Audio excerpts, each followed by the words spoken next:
देश का political show शुरू करते हैं, सीधे आपको लेकर चलते हैं। अरविंद केजरीवाल प्रेस कॉन्फ्रेंस के लिए पहुंच गए। हेरफेर कहीं नहीं मिला, कहीं से एक भी पैसा नहीं मिला। अगर भ्रष्टाचार वाकई हुआ है तो इतने करोड़ों रुपए गए कहां? क्या सारा पैसा हवा में गायब हो गया? सच्चाई यह है कि किसी तरह का कोई भ्रष्टाचार हुआ ही नहीं। अगर होता तो पैसा भी मिलता। ऐसे फर्जी केस में आम आदमी पार्टी के कई नेताओं को इन्होंने अभी तक जेल में रखा हुआ है। किसी के भी खिलाफ कोई सबूत नहीं है, कुछ साबित नहीं हो रहा, खुलेआम गुंडागर्दी चल रही है, किसी को भी पकड़ के जेल में डाल दो। अब बीजेपी मुझे गिरफ्तार करना चाहती है। मेरी सबसे बड़ी संपत्ति, मेरी सबसे बड़ी ताकत मेरी ईमानदारी है। झूठे आरोप लगा के, फर्जी समन भेज के ये मुझे बदनाम करना चाहते हैं, मेरी ईमानदारी पे चोट करना चाहते हैं। इन्होंने मुझे समन भेजे हैं। मेरे वकीलों ने मुझे बताया कि ये समन गैर कानूनी है। क्यों गैर कानूनी है? ये मैंने इनको विस्तार से लिख के भेजा है। मैंने बताया है कि उनके समन कैसे गैर कानूनी है, लेकिन उन्होंने मेरी एक भी बात का जवाब नहीं दिया। इसका मतलब उनके पास मेरी बातों का जवाब नहीं है। इसका मतलब वे भी मानते हैं कि उनका नोटिस गैर कानूनी है। क्या मुझे एक गैर कानूनी समन का पालन करना चाहिए? अगर कानूनी रूप से सही समन आएगा तो मैं पूरा सहयोग करूंगा। बीजेपी का मकसद जांच करना तो है ही नहीं। इनका मकसद तो लोकसभा चुनाव में मुझे प्रचार करने से रोकना है। ठीक लोकसभा चुनाव के पहले इन्होंने मुझे समन भेजा है। क्यों? इस जांच को चलते 2 साल हो गए। अभी ठीक लोकसभा चुनाव के पहले मुझे क्यों बुलाया जा रहा है? पहले क्यों नहीं बुलाया? सीबीआई ने मेरे को 8 महीने पहले बुलाया था। मैं सीबीआई में गया था, उनके सारे जवाब भी दिए थे। लेकिन अब ये लोग ठीक लोकसभा चुनाव के 2 महीने पहले मुझे बुला रहे हैं। तो बीजेपी का मकसद कोई पूछताछ करना थोड़ी है। इनका मकसद है पूछताछ के बहाने केजरीवाल को बुला लो और उसे गिरफ्तार कर लो, ताकि मैं लोकसभा चुनाव में प्रचार ना कर पाऊं। आज बीजेपी भ्रष्टाचारियों को नहीं पकड़ रही, बल्कि खुलेआम ईडी और सीबीआई का इस्तेमाल करके दूसरी पार्टियों के नेताओं को तोड़ के बीजेपी में शामिल करवाने का काम किया जा रहा है। एक नहीं, 2 नहीं, कितने उदाहरण हैं जहां किसी पार्टी के नेता के खिलाफ ईडी सीबीआई के मामले चल रहे थे या उन पे गंभीर आरोप लगे हुए थे। जैसे ही वो नेता बीजेपी में शामिल हुए, उनके सारे पुराने मामले बंद कर दिए गए या ठंडे बस्ते में डाल दिए गए। तो जो इनकी पार्टी ज्वाइन कर लेता है उसके सारे मामले रफा दफा कर दिए जाते हैं। जो इनकी पार्टी में नहीं जाता वो जेल जाता है। आज मनीष सिसोदिया, संजय सिंह और विजय नायर इसलिए जेल में नहीं है कि उन्होंने भ्रष्टाचार किया है, वो इसलिए जेल में है क्योंकि उन्होंने बीजेपी में शामिल होने से इनकार कर दिया है। आज हम बीजेपी का मुकाबला क्यों कर पा रहे हैं? क्योंकि हमने कोई भ्रष्टाचार नहीं किया। अगर हमने जरा सा भी गलत काम किया होता तो दूसरे भ्रष्टाचारी नेताओं की तरह आज भी हम बीजेपी में शामिल हो चुके होते आज तक। इस तरह देश के ईमानदार नेताओं को जेल में डाल के और भ्रष्टाचारियों को अपनी पार्टी में शामिल करवा के ऐसे तो देश आगे नहीं बढ़ सकता। ये क्या चल रहा है? ये जो कुछ भी चल रहा है बहुत खतरनाक है। ये हमारे जनतंत्र के लिए बहुत गलत है। इसे रोकना होगा। मैं हमेशा देश के लिए लड़ा हूं। मेरा तन मन धन देश के लिए है। मेरी एक एक सांस देश के लिए है। मेरी खून की एक एक बूंद देश के लिए है। मेरे शरीर का एक एक कतरा देश के लिए समर्पित है। हमें मिलकर देश को बचाना है। मैं पूरी जी जान से इनके खिलाफ लड़ रहा हूं। आपका साथ चाहिए।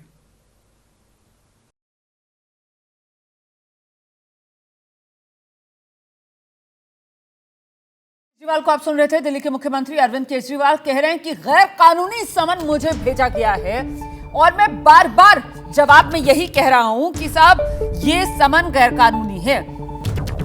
मैं जो बात कह रहा हूं उसका मुझे जवाब नहीं दिया जा रहा, लेकिन ये बीजेपी वाले सिर्फ और सिर्फ मुझे गिरफ्तार करने की तैयारी कर रहे हैं ताकि चुनाव प्रचार से मुझे रोक सकें। सही समन मिला तो सहयोग दूंगा।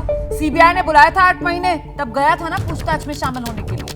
लेकिन अब ये जो ईडी है ये बीजेपी के इशारे पर काम कर रही है। ये तमाम आरोप जो अरविंद केजरीवाल की तरफ से लगाए गए हैं, फर्जी समन भेजकर बदनाम करने की मुझे साजिश बीजेपी की तरफ से रची जा रही है।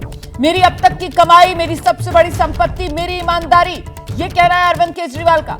और बीजेपी इसी पर बट्टा लगाना चाहती है, मुझे गिरफ्तार करवाना चाहती है। पूरी तरीके से आक्रामक बीजेपी पर अरविंद केजरीवाल। फर्जी समन भेजकर बदनाम करने की कोशिश बीजेपी की तरफ से की जा रही है। कहीं से कोई सबूत नहीं मिला है आज तक।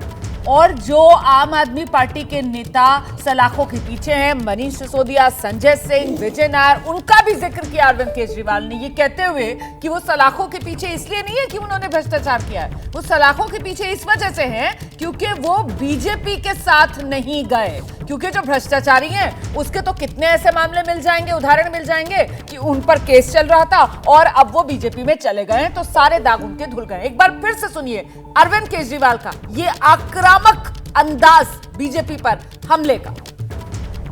खुलेआम गुंडागर्दी चल रही है, किसी को भी पकड़ के जेल में डाल दो। अब बीजेपी मुझे गिरफ्तार करना चाहती है।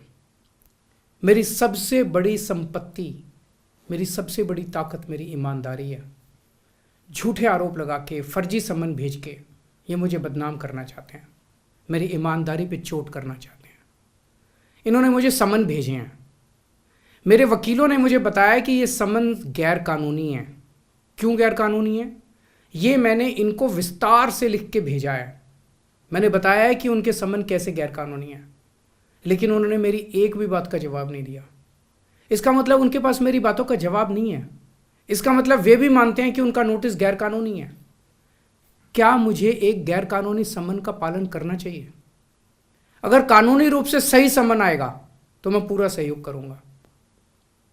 बीजेपी का मकसद जांच करना तो है ही नहीं। इनका मकसद तो लोकसभा चुनाव में मुझे प्रचार करने से रोकना है। ठीक लोकसभा चुनाव के पहले इन्होंने मुझे समन भेजा है। क्यों? इस जांच को चलते 2 साल हो गए। अभी ठीक लोकसभा चुनाव के पहले मुझे क्यों बुलाया जा रहा है? पहले क्यों नहीं बुलाया? सीबीआई ने मेरे को 8 महीने पहले बुलाया था। मैं सीबीआई में गया था, उनके सारे जवाब भी दिए थे। लेकिन अब ये लोग ठीक लोकसभा चुनाव के 2 महीने पहले मुझे बुला रहे हैं। तो बीजेपी का मकसद कोई पूछताछ करना थोड़ी है। इनका मकसद है पूछताछ के बहाने केजरीवाल को बुला लो और उसे गिरफ्तार कर लो, ताकि मैं लोकसभा चुनाव में प्रचार ना कर पाऊं। तो ये अरविंद केजरीवाल की प्रेस कॉन्फ्रेंस आप सुन रहे थे, जिसमें अरविंद केजरीवाल सीधे ईडी के समन को लेकर बीजेपी पर निशाना साध रहे हैं। और आइए आज 12 से 2 देश के पॉलिटिकल शो में यही वो खबर जिससे शुरुआत करेंगे। और मैं जल्दी से आपका परिचय कराती हूँ खास मेहमानों का पैनल जो स्टूडियो में हमारे साथ मौजूद है। आप देख पा रहे हैं मुकेश केजरीवाल जी, राकेश शुक्ला जी स्टूडियो में हमारे साथ मौजूद हैं, वरिष्ठ पत्रकार विजय त्रिवेदी जी, जयशंकर गुप्ता जी स्टूडियो में आज हमारे साथ जुड़ रहे हैं शो में। बहुत स्वागत आप सभी का। शो की शुरुआत सबसे बड़ी पॉलिटिकल खबर के साथ, अरविंद केजरीवाल जिनकी गिरफ्तारी की आज आशंका जताकर आम आदमी पार्टी के नेता माहौल बनाए हुए हैं, खुद अरविंद केजरीवाल सामने आए और कह दिया कि ईडी फर्जी गैर कानूनी समन उनको भेज रही है। बीजेपी एन चुनाव से पहले उनकी गिरफ्तारी करवाना चाहती है, किसी जांच के लिए नहीं बल्कि उनको चुनाव प्रचार से रोकने के लिए।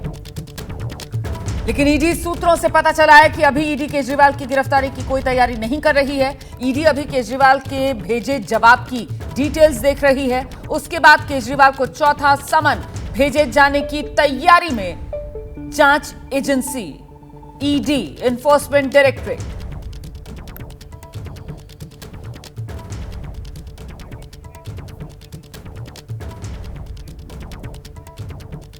तो दिल्ली में जो केजरीवाल के राजनीतिक विरोधी हैं, चाहे वो बीजेपी हो, वो कांग्रेस हो, दोनों पार्टियां ईडी के सामने पेश ना होने को लेकर केजरीवाल पर निशाना साध रहे हैं। जरा ये भी सुनिए। अगर कहीं कोई जेब काटता हुआ पकड़ा जाए, उसका साथी भाग जाए, तो क्या पुलिस उस जेब तराश के घर, जेब काटने वाले के घर नोटिस भेजेगी या सवाल बनाकर भेजेगी कि चोर यहां पर भेज दे? तो चोर को तो पुलिस 1 मिनट में गिरफ्तार कर लेती है। अरविंद केजरीवाल जी जो इमेज लेके आए थे भ्रष्टाचार के खिलाफ, उसको मेंटेन करने के लिए ईडी के सामने प्रस्तुत होना चाहिए। बार बार ईडी के नोटिस को उलाहना करना राहुल गांधी जी ने तो नहीं किया, सोनिया जी ने तो नहीं किया। चोरी नहीं की है तो डर क्यों रहे हो? और ईडी के साथ आपका जो रवैया है, एक के बाद एक 3 सम्मन पे आप जा नहीं रहे हैं, बहाने बना रहे हैं, ये शर्मनाक है। किसी मुख्यमंत्री को ये शोभा नहीं देता। एजेंसी के सामने जाने से बचना, बहाने बनाना, भागना, इस प्रकार का रवैया दिल्ली के मुख्यमंत्री को शोभा नहीं देता है। ये पेशेवर अपराधियों वाला रवैया है। तो ये सियासी घेराबंदी जो अरविंद केजरीवाल की जा रही है और इस बात को लेकर की जा रही है कि साहब जब आपके पास समन पहुंच रहा है जांच एजेंसी की तरफ से तो फिर आप पेश क्यों नहीं हो रहे? 3 समन्स और आप नहीं गए बावजूद इसके। हालांकि अरविंद केजरीवाल कह रहे हैं कि साहब ये जो समन भेजे जा रहे हैं यही गैर कानूनी है। इसी को लेकर चर्चा करेंगे और वो पहला सवाल जिस पर आप बात करने वाले हैं हम, ईडी के एक्शन बढ़े या फिर आम आदमी पार्टी विक्टिम कार्ड पर अड़े? ये सवाल इसलिए बड़ा हो जाता है क्योंकि अभी विजय जी अरविंद केजरीवाल सामने आए तो कह रहे हैं बीजेपी वाले तो गुंडागर्दी पर उतर आए हैं, ये जांच के लिए थोड़े ही, ये तो मुझे गिरफ्तार करके चुनाव प्रचार से रोकने की साजिश रच रहे हैं।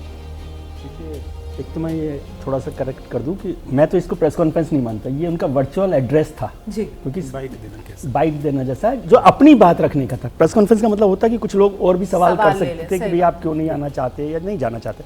खैर वो उनका अपना तरीका है। और दूसरा कन्फ्यूजन मुझे हुआ कि वो बार बार बीजेपी के सम्मन की बात कर रहे थे, तो मुझे लगा कि मैं थोड़ा सा कम पढ़ा लिखा आदमी हूँ कि सम्मन ईडी भेज रहे हैं, बीजेपी भेज रही है, तो वो ईडी के सम्मन पर। तीसरा जो मुद्दा था, उन्होंने कहा कि लोकसभा चुनावों से एन पहले, मुझे ऐसा याद आ रहा है, यदि मैं गलत हूँ तो आप करेक्ट कीजिएगा, कि विधानसभा चुनावों से पहले भी उन्हें सम्मन दिया गया था। तब वो चुनाव प्रचार में जाने का उन्होंने एक कारण दिया था कि मैं चुनाव प्रचार में हूँ, मध्य प्रदेश शायद जा रहे थे उस वक्त, तो वो उस समय हाजिर नहीं हुए। फिर जब विपश्यना पर जब एक नोटिस दिया गया था तो उन्होंने कहा मैं विपश्यना पर जाऊँगा तो मैं अभी नहीं आ सकता हूँ। अब लोकसभा चुनाव हो गए, बिल्कुल ठीक बात है, लोकसभा चुनाव 4 महीने बाद है। लोकसभा चुनाव तक छोड़ दीजिए अरविंद केजरीवाल साहब को, मान लीजिए, तो क्या होगा फिर तो उसके बाद दिल्ली का चुनाव हो जाएगा। सही बात। लोकसभा चुनाव खत्म होते ही फिर तो आप कहेंगे ना कि दिल्ली के विधानसभा चुनाव हो, तो इस देश में तो हर समय चुनाव होते हैं, तो या तो चुनावों के आधार पर सब कुछ करना हो तो रोका जा सकता है। लेकिन मैं ये नहीं कह रहा कि अरविंद केजरीवाल साहब ये आरोप जो लगा रहे हैं उस पर कोई सवाल खड़ा कर रहे हैं कि बीजेपी कर रही है, ईडी कर रही है। लेकिन जो उदित राज जी ने भी एक बड़ी बात की, उनके मित्र हैं, कि उनको अपनी ईमानदारी के टग को संरक्षित रखने के लिए, प्रिजर्व करने के लिए जरूरी है कि वो ईडी के सामने पेश हो जाए।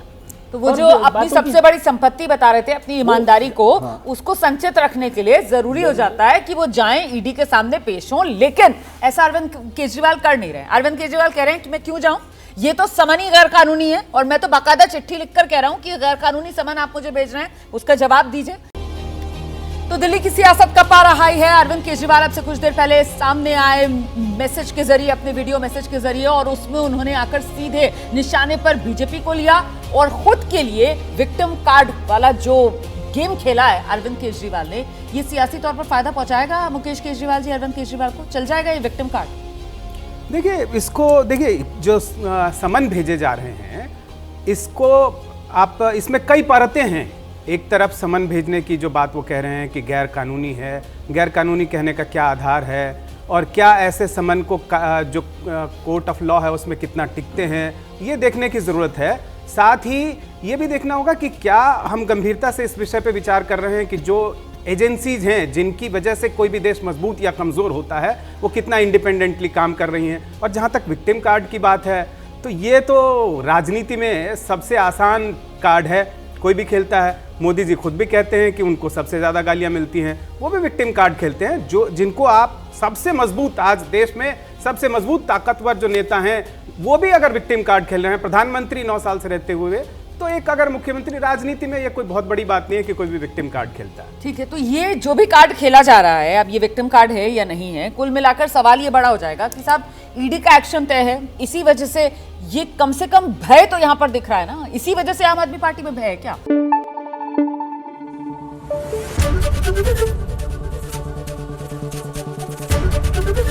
एबीपी न्यूज आपको रखे आगे।